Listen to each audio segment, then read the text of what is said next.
So let's have a short review of what systems, what we have for identical particles. We will be again looking at non-interacting, indistinguishable.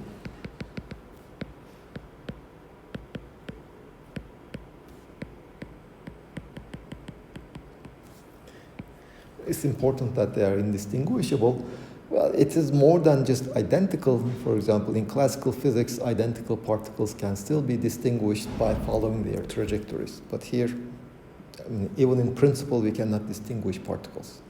In this case, we had already seen that just the occupation numbers and alpha number of particles in state alpha. This is a single particle state alpha. If we know these numbers, then there is a unique state having those numbers. So if we would write down the grand canonical partition function, this will be basically sum over all possible values of an alpha e to power minus beta e minus mu n. And remember, E, since they are non-interacting particles, the total energy of the system will be sum over all alpha. I underline alpha is the single particle states of epsilon alpha and alpha, and n is just sum over alpha and alpha. And we had seen that we can write this sum as just sum over an alpha from 0 up to upper limit, whatever the upper limit is, e to power minus beta epsilon alpha minus mu to the power n alpha.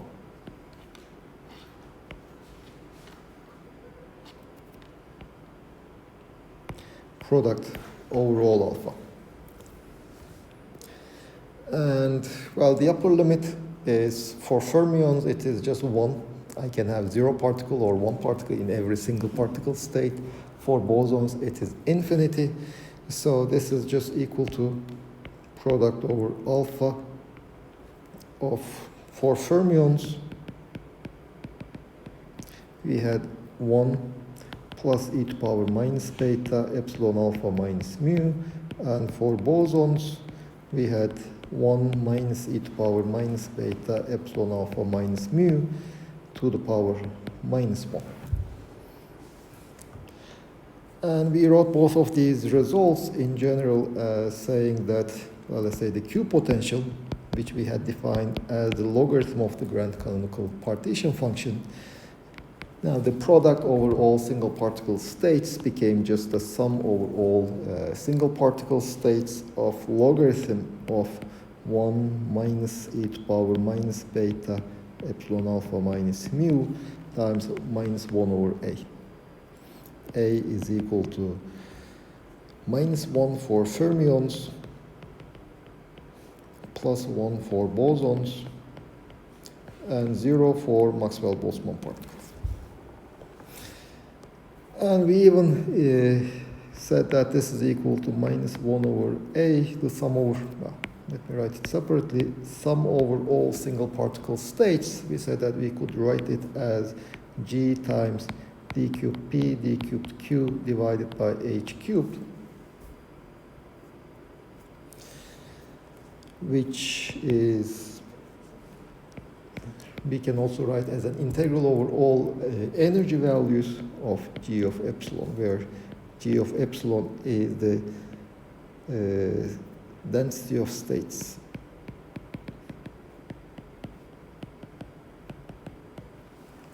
These are the density of single particle states. And if you know the relation between epsilon and p, we had seen how to derive this g epsilon. So any questions up to here? And of course, this Q potential was equal to PV over KT. So if you calculate the Q potential in terms of N, the number, we would rather express things in terms of the number of particles, the volume of my system, and the temperature. And we know the equation of state. How do we calculate, of course, this Q potential in this form is a function of the chemical potential, temperature, and the volume. The volume dependence is both from sum over single particle states or from the dependence of the energy, single particle energy levels on the volume. So we have to solve Q mu in terms of N, T, and V. That is the first step we should do. How do we determine mu? Well, let me also add the T and V. Well, if we know the Q potential, we can also determine the number of particles. Remember, the number of particles we can always write as the derivative of the Q potential with respect to Z multiplied by Z at constant temperature and volume, where remember Z was e to power beta mu. So we first calculate this equation. The right-hand side will be a function of the chemical potential, or Z, if you like. And from this equation, we can solve for Z as a function of N. And once we know Z as a function of N, we can just put it back over here, which will give me the equation of state in terms of PV and T without any chemical potential.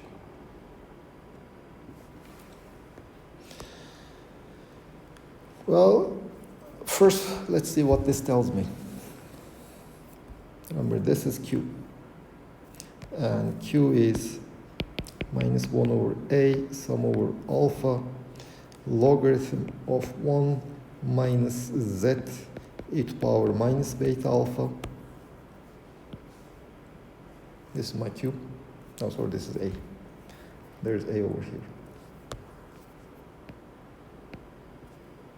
So the total number of particles my system has can be written as sum over all single particle states of 1 over Z to the power minus 1 e to power minus beta epsilon plus A, no, minus A.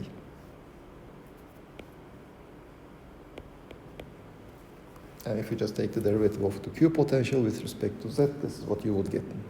And in fact, that 1 over Z to the minus 1 e to power, plus beta epsilon minus A is, depending on the value of A, nothing but the Fermi-Dirac or the Bose-Einstein distributions we have. Now, let's look at a case where there's a high temperature limit. Well, this will be basically when Z is much, much less than 1. We will see in a moment why this corresponds to Z much, much less than 1. If Z is much, much less than 1, then N is nothing but alpha 1 over, well, you see, this Z to the power minus 1 is huge. E to power beta epsilon is a positive number. So A, we can just ignore it. So this is just Z times sum over alpha e to power minus beta epsilon, alpha. This is the number of particles I have in my system. And if I calculate that sum over alpha, I can determine what Z is. Well, let's see, what is the Q potential? Remember, this was the Q potential we have. This is the Q potential I have. Minus 1 over A sum over alpha logarithm of 1 minus A Z times e to power minus beta epsilon. Remember, Z is very small. If Z is very small and e to power minus beta epsilon is a number less than 1, whatever the value of epsilon is. So keep in mind that logarithm of 1 plus x for very small x is just x. So PV over KT is minus 1 over A sum over alpha minus A Z times e to power minus beta epsilon. Well, this 1 over A's would cancel. Well, what remains is nothing but N. So PV is equal to and KT.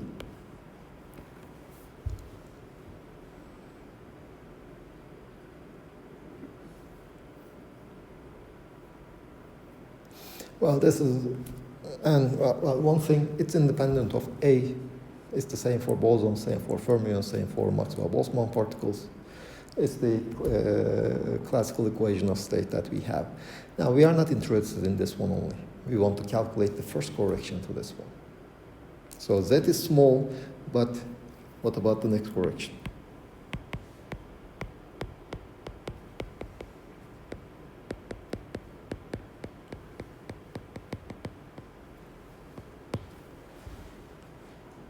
That is what we will do now. You see, logarithm of 1 plus x is approximately x plus x squared over 2. So PV over KT is equal to minus 1 over A sum over alpha minus A z e to power minus beta epsilon alpha plus minus A z e to power minus beta epsilon alpha divided by 2, this square, up to this order. So I can cancel one of these A's, sum over alpha z times e to power minus beta epsilon alpha minus A z squared e to power minus beta epsilon alpha over 2. Minus 2 epsilon alpha over 2.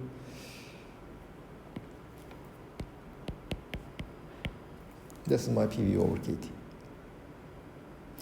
Now, if I want to simplify this further, I need to carry out those sums, you see. Before, I didn't even need to carry out that sum over the single particle microstates. PV over KT just turned out to be equal to n at that limit. But such a simplification doesn't appear here, so I have to write this sum over alpha. Again, I will ignore all the internal degrees of freedom. This will be d cubed p d cubed q divided by h cubed. It's I'm assuming a three-dimensional gas. Well, it might happen that you have two plates and you constrain your gas between those two plates. In that case, your particles can only move in two directions. So you get a two-dimensional gas. Or you create a very thin wire, you let your electrons move along the wire, you get a one-dimensional electron gas in that wire. So this is the part that will change in those cases. It won't be a three-dimensional integral, but a two-dimensional or a one-dimensional integral. And well, I can evaluate the Q integral. This will be V. Everything is spherical, symmetric. Eventually, I will express everything in terms of energy. Energy doesn't depend on the direction of momentum in general, in this case at least. So I can evaluate or integrate over all the directions of the momenta. So that will give me a 4 pi over all possible directions, divided by h cubed. Then I have dp p squared. I would like to express everything in terms of the energy, because all the Boltzmann factors, etc., they are functions of energy only. So I will assume I have a non-relativistic gas, so energy depends on momentum through this relation.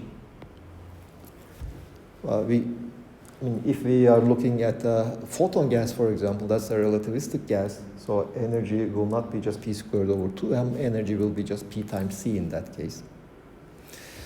And so P is square root of 2m epsilon. So the sum over alpha is now 4 pi over h cubed V. Now dP is square root of 2m d epsilon over square root of epsilon with a factor 2. And P squared is just 2m epsilon. So this is equal to 4 pi, now 2 pi V times 2m to the power 3 over 2 divided by h cubed times d epsilon times epsilon. And in fact, now our single particle density of state is just 2 pi V 2m to the power 3 over 2 divided by h cubed times square root of epsilon. This is my single particle density of states. So now back to this expression over here.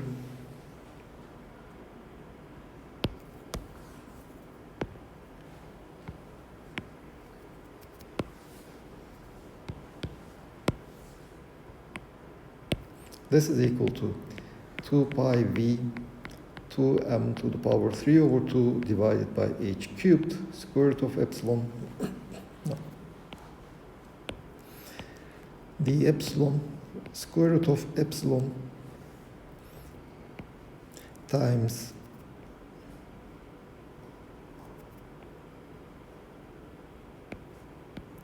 z e to power minus beta epsilon minus a z squared over 2 e to power minus 2 beta epsilon, integral from 0 to infinity. Well, I can evaluate these integrals in terms of gamma functions. Integral from 0 to infinity the epsilon üzeri n minus 1 e to power minus, let's say, alpha epsilon would be just 1 over alpha to the power n times gamma n.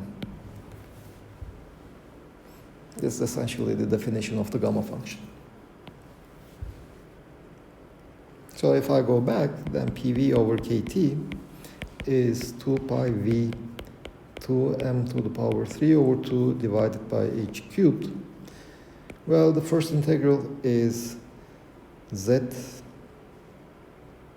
gamma, is n minus 1 for this term is just 1 over 2, so n is 3 over 2.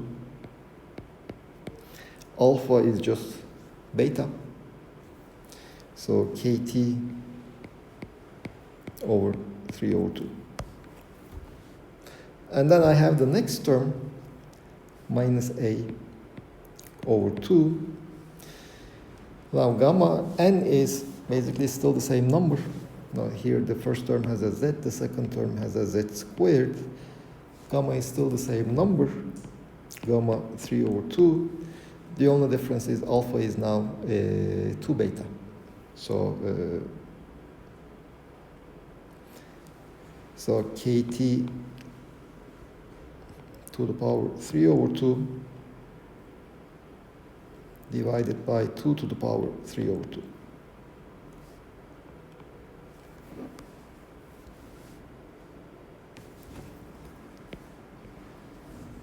Let me just factor out this term.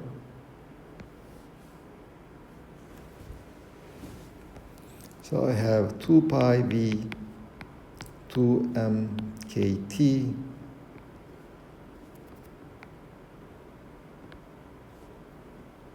raised to the power 3 over 2 gamma 3 over 2 divided by h cubed times z minus a z squared over 2 to the power 5 over 2. This is, sorry, by the way, this is PV over KT.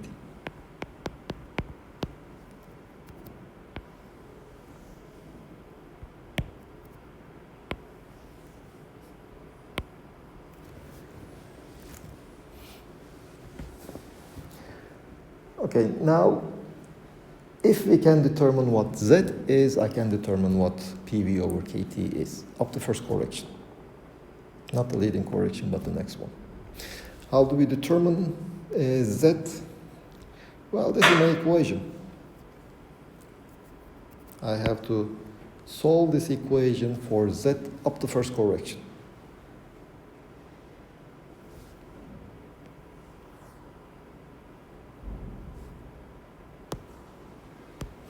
Now, n is equal to sum over alpha 1 over z to the power minus 1 e to power beta epsilon minus a. This is the number of particles I have.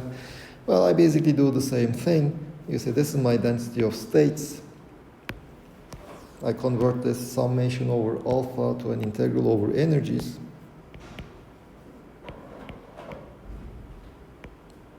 From 0 to infinity. of, remember z is small, so let me multiply the denominator and the numerator by z times e to power minus beta epsilon.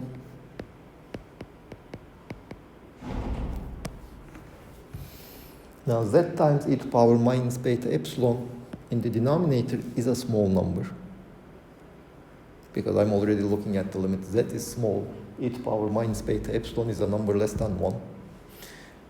So hence z times e to power minus beta epsilon is even smaller than z. So this will be equal to 2 pi v. There is also a. Yes, there's an a here. Divided by h cubed, the epsilon from 0 to infinity, square root of epsilon z times e to power minus beta epsilon times 1 plus a z times e to power minus beta epsilon. Again, I'm just ignoring all terms that are proportional to z squared. No higher powers of z. Sorry.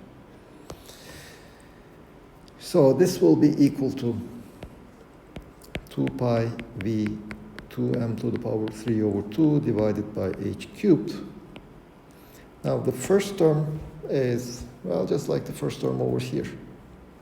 In fact, it's identical. If you compare this integral over here, let's say, this integral over here,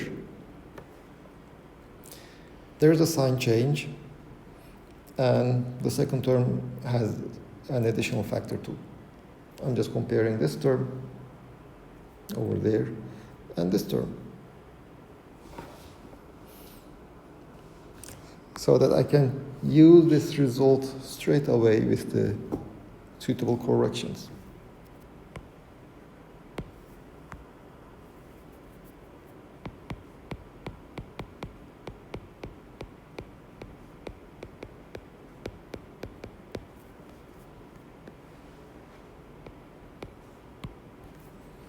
Divided by h cubed times z plus a z squared divided by 2 to the power 5 over 2.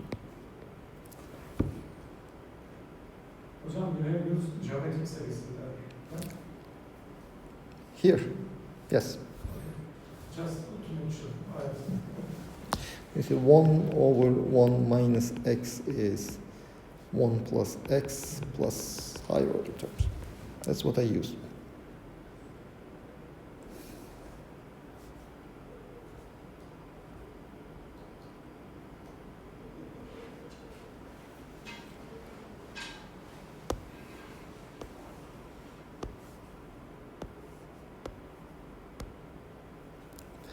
Now, in fact, I can, if I divide PV over NKT, you see the overall factors will already cancel. What I will have is z minus a z squared over 2 to the power 5 over 2 divided by z plus a z squared over 2 to the power 5 over 2. Or this is, if I divide the denominator and numerator by z, this will be 1 minus a z squared over 2 to the power 5 over 2 times 1 plus a z squared over 2 to the power 5 over, sorry, not 5 over 2, 3 over 2.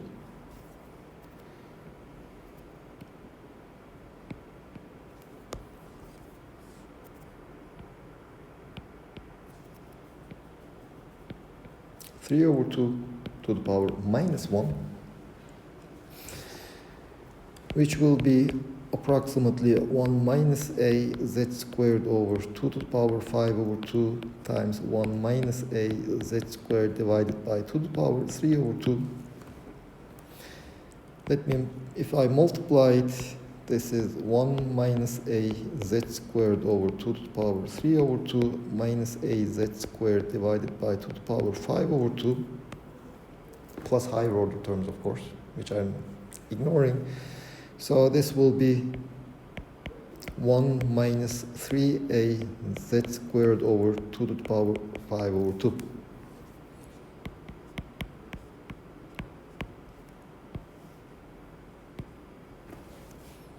In fact, in a sense, I already achieved what I wanted to prove. Let's say for fermions, PV over NKT is approximately 1 plus 3 z squared over 2 to the power 5 over 2, which is larger than 1. Remember what I had said in the previous lecture on the last week. For fermions, effectively, they have kind of a repulsion between them. So you would expect the pressure for a fermionic gas to be slightly higher than the ideal gas. And for bosons, remember, for bosons, A is equal to plus 1. PV over NKT is 1 minus 3z squared over 2 to the power 5 over 2, which is less than 1, because z squared is a real number, is a positive number. So for bosons, we had already said that when we were discussing the density of states, that there is an effective attraction between them due to the statistic. There is a statistical attraction, let's say. And hence, we would expect them to exert a smaller pressure on the confining surface. So that sign difference already gives us that. Now, okay, how do we determine the Z?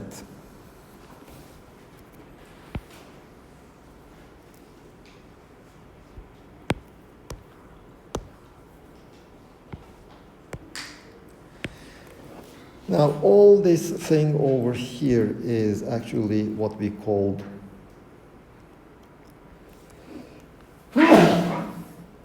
V over the thermal wavelength squared.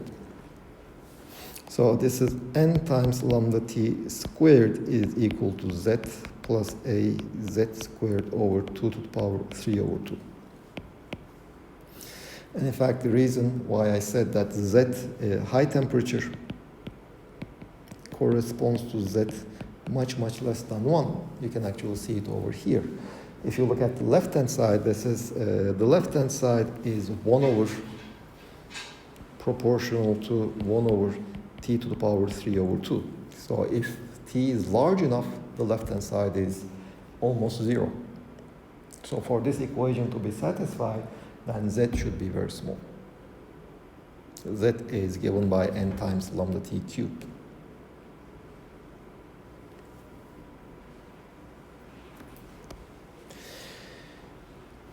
So how do we solve this equation?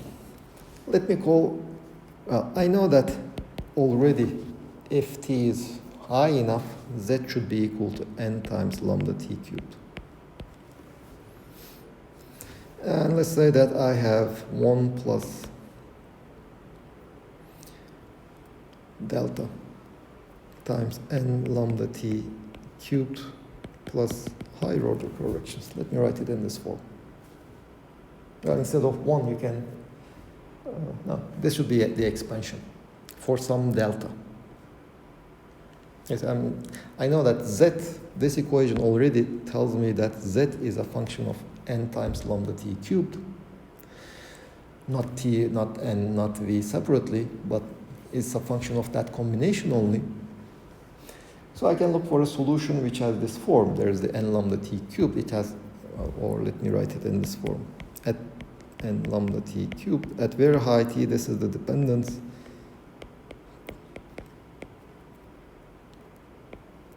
This is the second correction. The first correction to the first term. And my purpose will be to determine the coefficient delta. In the limit n lambda t cubed is much less than 1. Well, how can I do that? Basically, I just put this expansion in my equation and keep only the first correction in terms of n lambda t cubed. So I get n lambda t cubed is equal to n lambda t cubed plus delta n lambda t cubed squared, that is the first term, plus I have corrections of the order of n lambda t cubed cubed. From the second term, I get plus a n lambda t cubed squared divided by 2 to the power 3 over 2. Plus, of course, there are higher order terms of the order of n lambda t cubed cubed.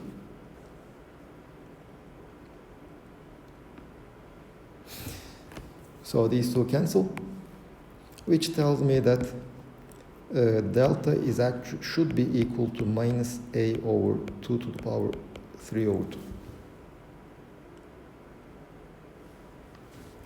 Or z is given as n lambda t cubed minus a over 2 to the power 3 over 2 n lambda t cubed squared.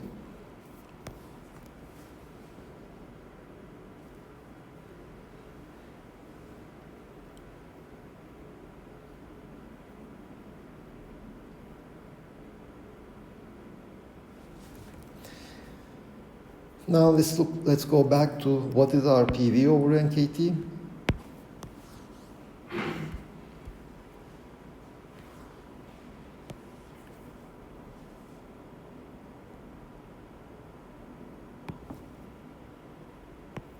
Well, in fact, the first term was enough for me. This is equal to 1 minus 3a n lambda t cubed squared divided by 2 to the power 5 over 2. Plus higher order terms.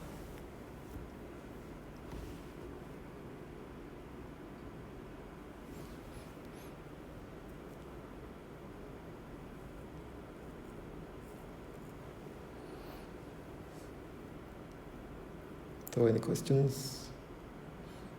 So we know the equation of state. Well, what about the energy? Let's also look at the energy. How does the energy change? How does the energy approach the classical limit?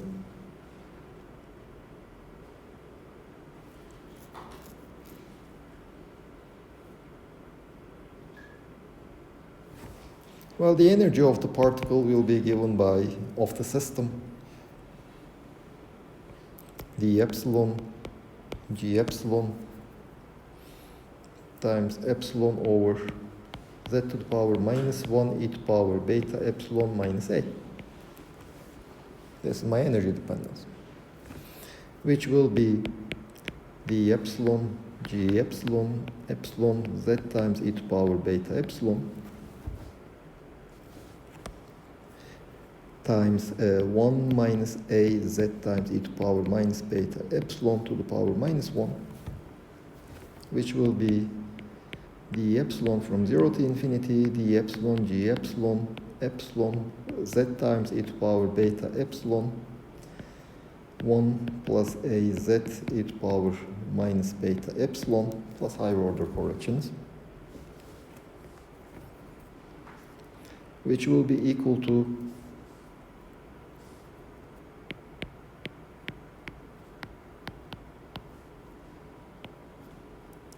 z times e to the power beta epsilon plus a times z squared e to the power,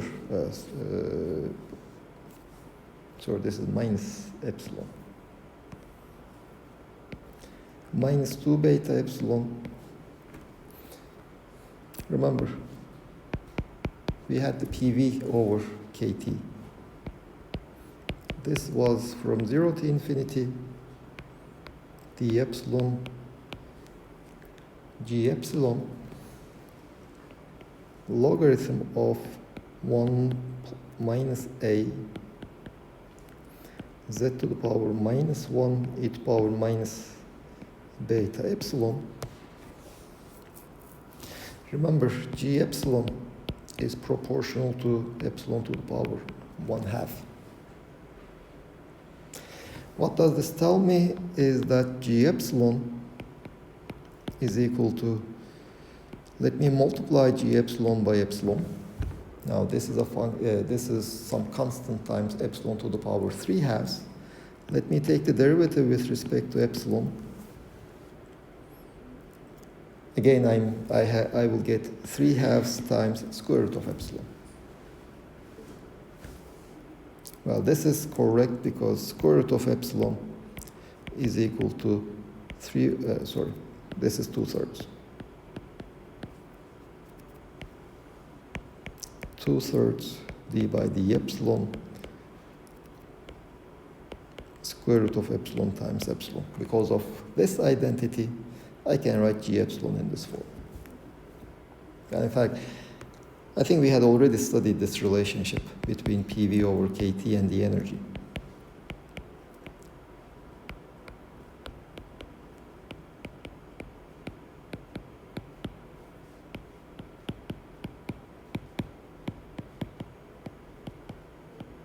If you do integration by parts, this is equal to 2/3 0 to infinity d epsilon g epsilon epsilon derivative with respect to epsilon of this logarithm, but that integral is nothing but u. So since we already know what PV over KT is, we also know u, how u changes, how u approaches the classical limit.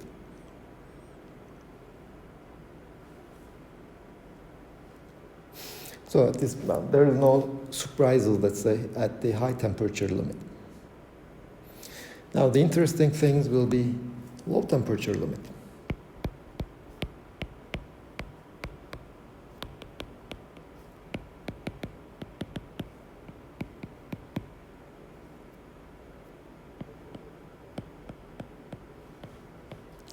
Let's look at the low temperature limit of the ideal boson gas.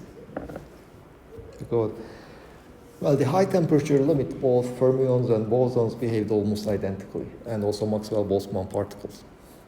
But when we go to the low temperature limit, they will be behaving significantly differently.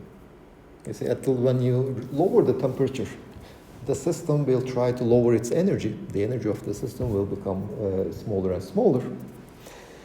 But if you are bosons, you can keep lowering your energy until you are in the ground state. So I can go to the ground state, and you can go to the ground state. All the bosons can go to the ground state. No problem. But if you are fermions, once the ground state is full, once there's a fermion in the ground state, you cannot go to the ground state. You have to go to the first excited state. Once that is occupied, you have to go to the next excited state. So you cannot all go to the ground state.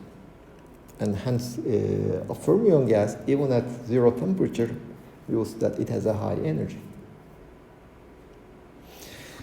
So let's start with the boson gas. Again, the trickiest part is basically solving the chemical potential in terms of the number of particles.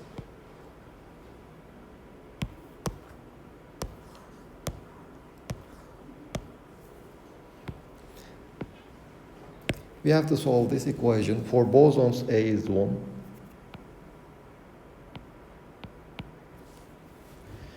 So now we need to solve this equation for bosons at low temperature.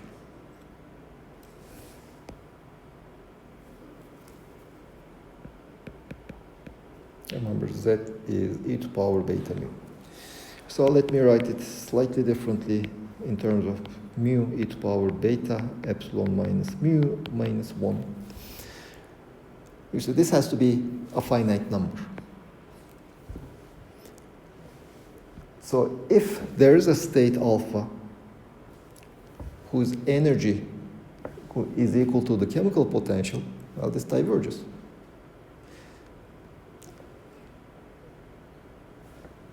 It shouldn't happen. Energy levels are almost continuous. So there's no gap that mu can be within the energy levels. But that basically tells me that mu has to be less than, well, let me also put the equal sign, lowest possible value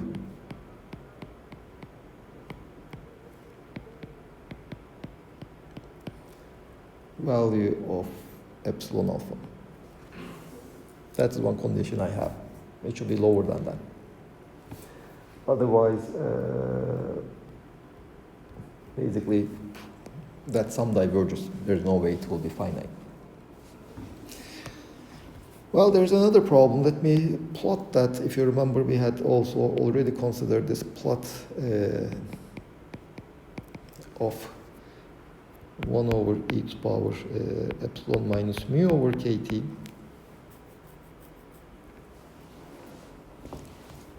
Or in fact, let me remove the mu.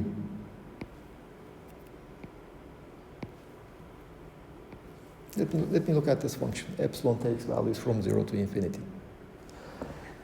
Well, if I increase epsilon, that e to power epsilon minus mu over kt becomes larger and larger, so that fraction basically will go to 0. In fact, if I would extend this curve to smaller and negative values of epsilon, when epsilon is equal to mu, it will diverge. Remember, mu should be negative, and it diverges when epsilon is equal to mu. Of course, there are no states with negative energy. I'm just setting the zero of the minimum of the energy at zero. But if I would just extend that curve mathematically, this is what I would get. Now, what happens if I lower the temperature? Well, if I lower the temperature, then epsilon over kT becomes larger and larger. So if I lower the temperature, this curve practically becomes smaller and smaller. At a given value of epsilon, let's say, at this value of epsilon minus mu has a given value, whatever that value is. If I lower the temperature, epsilon minus mu over kT becomes a larger number. So this function 1 over e to the power epsilon minus mu over kT minus 1 becomes smaller at lower temperature. So it will be somewhere, let's say, over here, if I lower the temperature. But the function will still diverge at epsilon is equal to mu. So this will be the plot of my function. Well, not a big surprise, because this is what I am plotting is the number density, number of particles in the state having energy E. If I lower the temperature, more particles go to lower energy states. There will be less particles in the higher energy states. But remember, this sum has to be constant, independent of temperature. If I don't change the chemical potential, that sum cannot remain constant, because each one of these terms is actually getting smaller and smaller if I don't change mu. Which basically tells me that as I lower the temperature, chemical potential should approach zero, pulling my function upwards. So now if I move let's say the chemical potential to this value, number density will have, will have this dependence. Well, it goes to zero at large values of epsilon, but now at small values of epsilon, there are more particles. Well, that is what I expected, because if I lower the temperature, particles will go to lower energy states. So the number of particles in the lower energy states should increase, and the number of particles at higher energy states should decrease, and that is what the blue curve basically tells me. The number of particles in high energy states have decreased, at low energy states have increased. But this discussion also tells me that mu increases as I lower the temperature.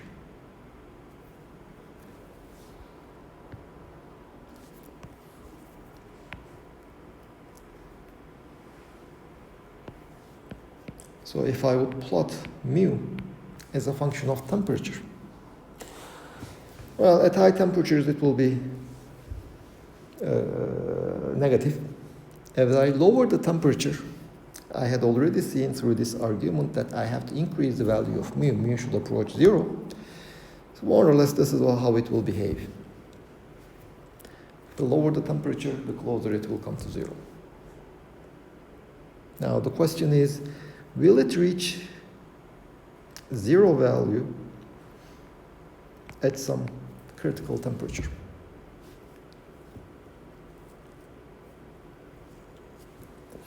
So let's see what that means.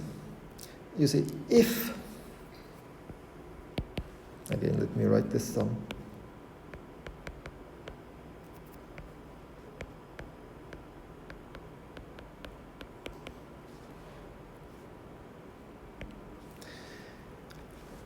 The ground state has zero energy. If mu becomes zero, for the ground state, that term basically diverges. Well, I mean, divergence in the thermodynamic limit at least basically means that it becomes huge. Of course, it cannot diverge. But let me write this slightly differently. Well, that also tells me that mu cannot be exactly 0 in the finite number of particle case, but it can be arbitrarily close to 0. So let me separate the number of particles in my ground state, n0, plus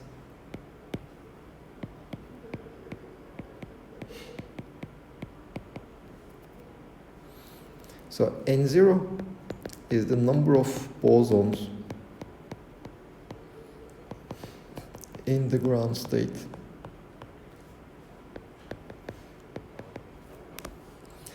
And the sum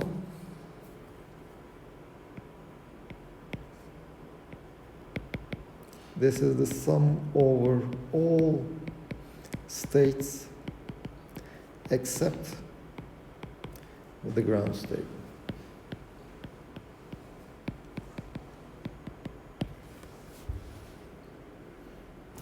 Now, what is n0? Well, n0 will be 1 over z to the power minus 1 minus 1 or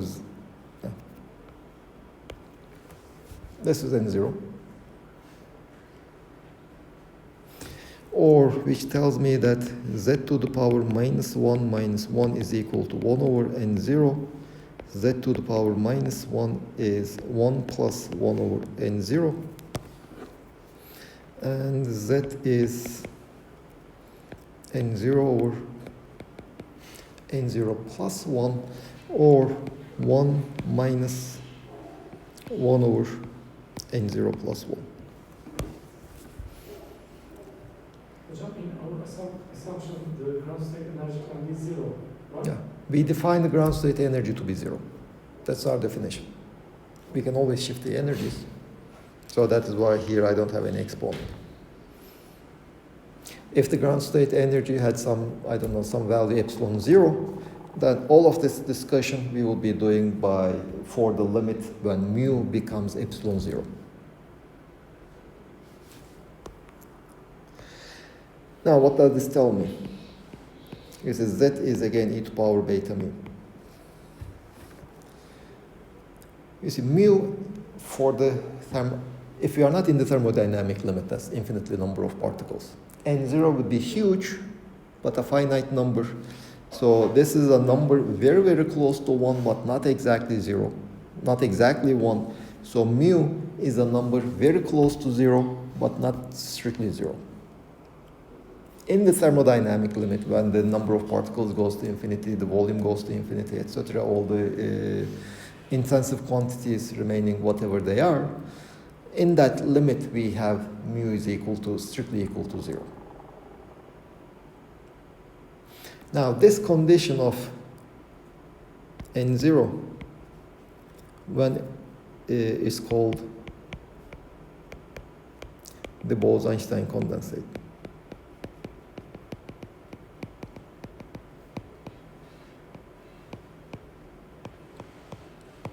Those are when your particles all move to the ground state, you have a macroscopic number of particles in your ground state. That's what we call the Bose-Einstein condensate, if it ever appears.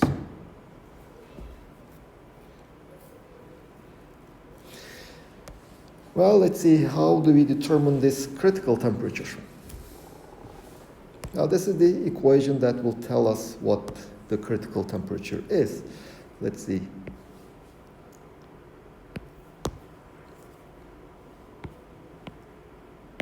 This is equal to, remember, this is equal to n.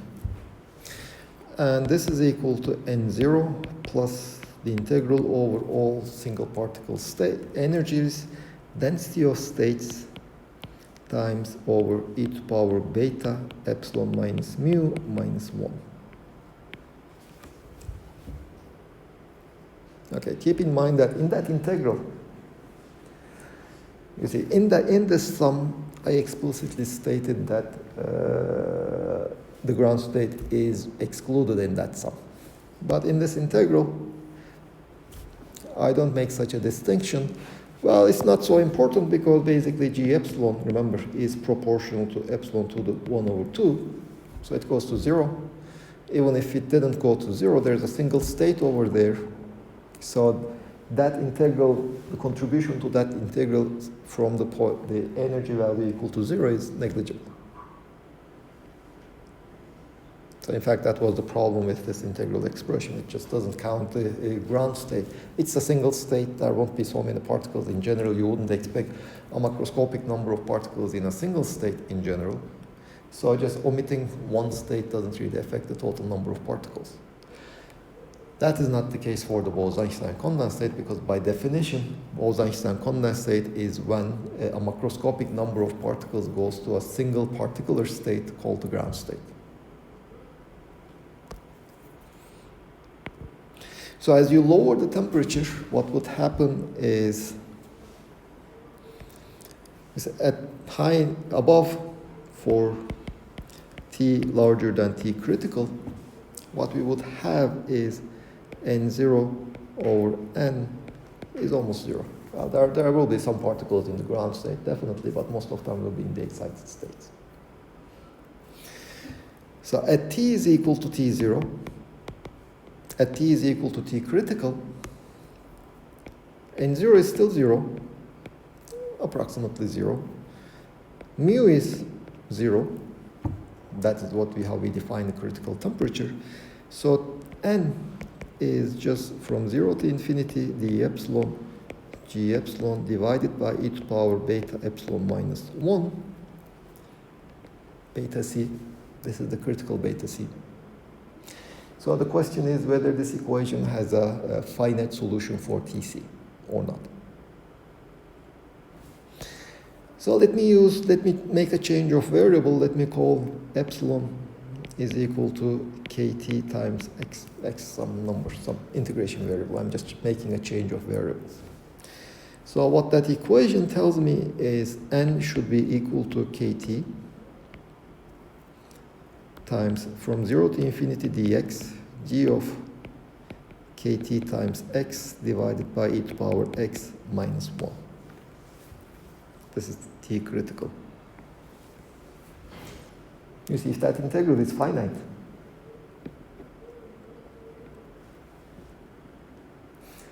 then I do find a finite T critical.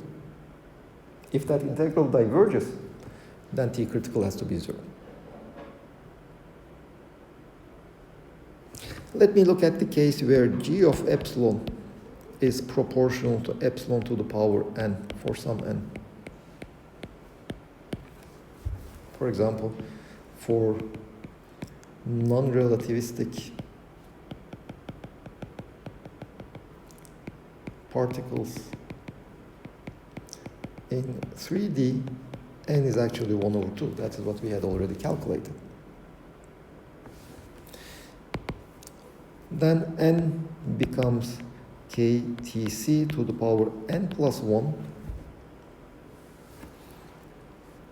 0 to infinity dx g of x divided by e to the power x minus 1.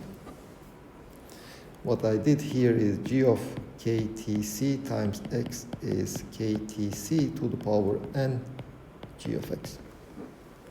And you see, even if Tc would be determined by this equation.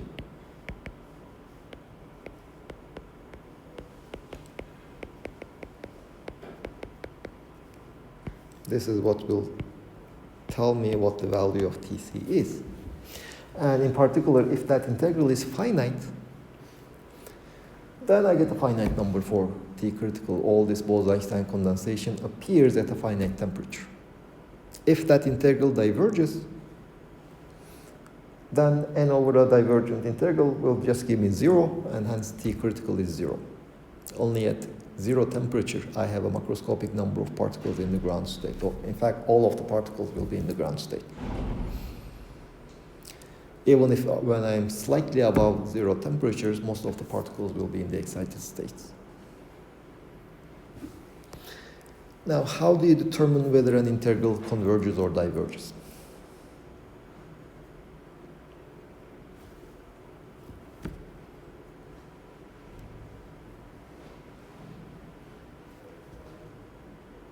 This is the freshman calculus. Yes? Some tests.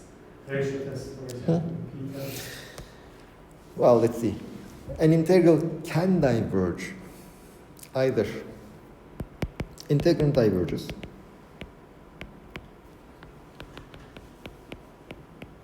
Well, does my integrand diverge?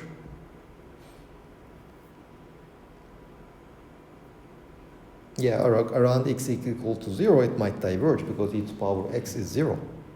Not within my interval, but at the boundary of my interval, my integrand might diverge.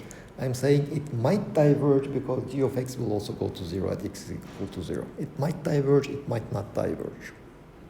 So that is one problematic region.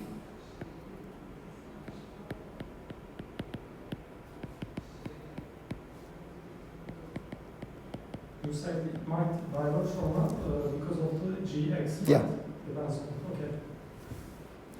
I mean, if g of x goes to 0 sufficiently fast, it will not diverge my integrand. If it doesn't go to 0 sufficiently fast, then the integrand will diverge.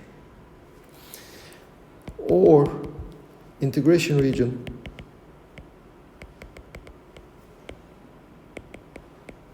is infinite. Well, my integration region is infinite. For example, if you have a constant function, it doesn't diverge anywhere, but if you integrate a constant from 0 to infinity, the result is infinite.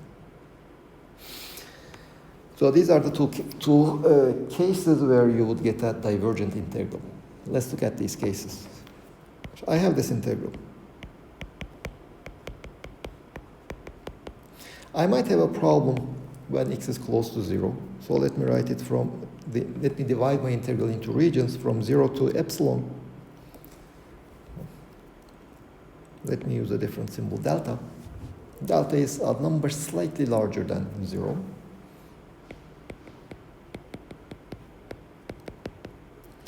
Plus from delta, let's say to lambda. Lambda is large enough.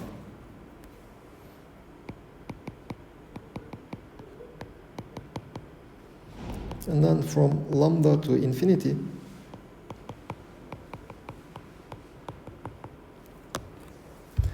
now the reason why I divide it into these three parts is this integral only has it might diverge only because of the divergence close to x is equal to 0.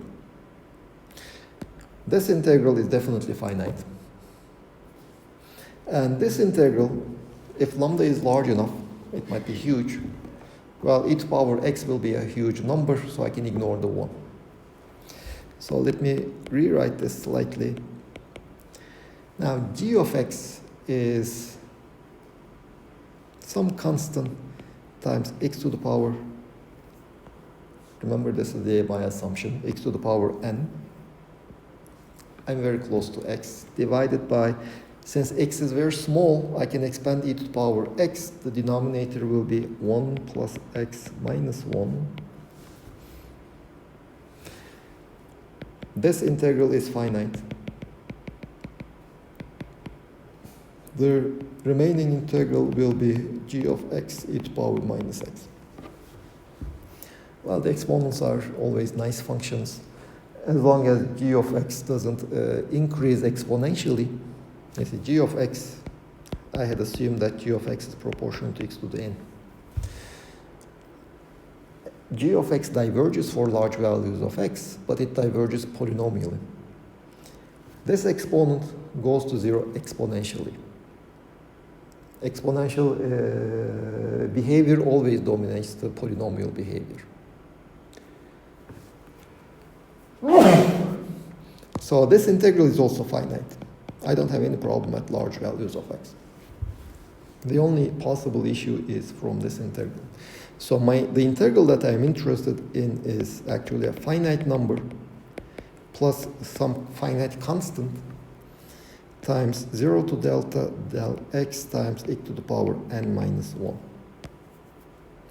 Well, this integral converges if n minus 1 is larger than minus 1, and diverges if n minus 1 is less than or equal to minus 1. It's 1 over x squared integral. If you integrate it from 0, it will always diverge. 1 over x, it diverges logarithmically. If n minus 1 is even slightly larger than minus 1, it will converge. So this basically tells me that for n larger than 0, Tc is non-zero. We get Bose-Einstein condensate.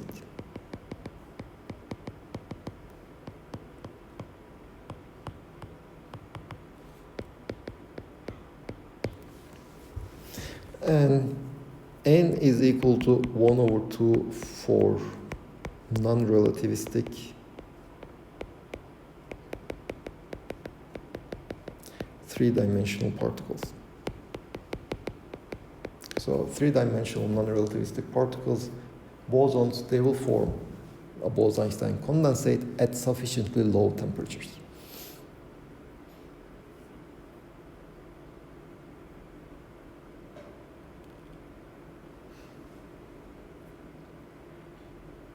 If you repeat this procedure for a two-dimensional boson gas, you will see that they don't form Bose-Einstein condensates. This integral, remember, this n turns out to be 0 for a two-dimensional free Bose-Einstein boson gas. N turns out to be 0. They have a constant density of states. And since n is equal to 0, the denominator here diverges, so the right-hand side is 0, and hence critical temperature is 0. The chemical potential becomes 0 only at 0 temperature.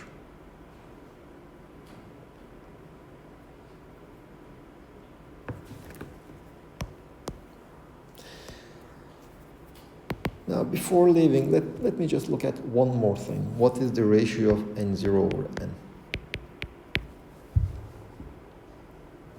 Well, this is the definition of n0 and n.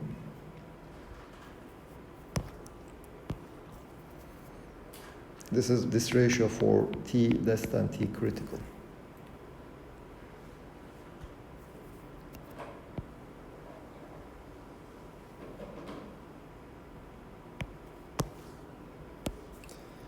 Remember, n is just n0 plus the epsilon g epsilon divided by e to power beta epsilon minus 1 for T less than T critical. So n0 over n is n minus 0 to infinity the epsilon g epsilon divided by e to power beta epsilon minus 1 over n, or 1 minus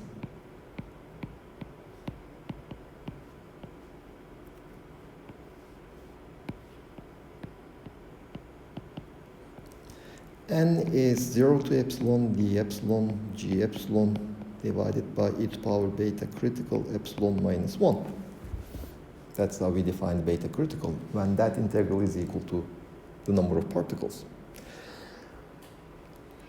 Well, I will do the earlier trick before. I will just write epsilon is equal to kT times x, and I will assume g epsilon is proportional to epsilon to the power n.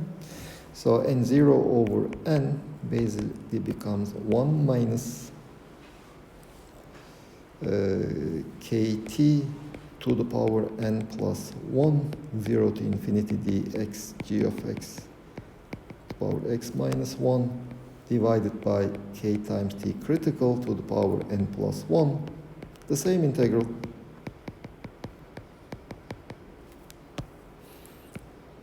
They cancel. T over Tc to the power n plus 1. Remember, for the three-dimensional non-relativistic gas, n is equal to 1 over 2, n0 over n is 1 minus T over Tc raised to the power 3 over 2. If you plot the ratio as a function of temperature, this is the critical temperature, what you will see is it starts from 1, it goes to 0, and remains 0.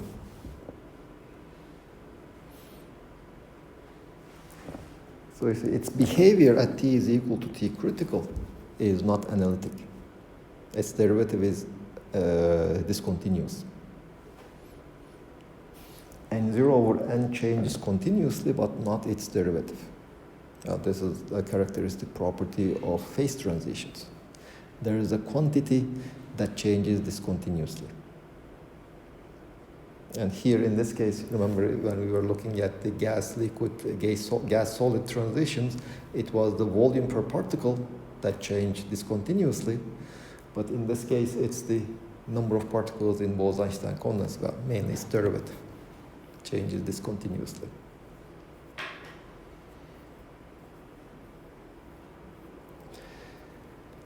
Okay, let me end here. Any last questions before you go?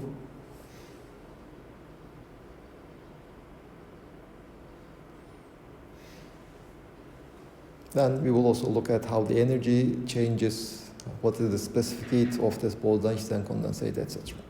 But on Wednesday.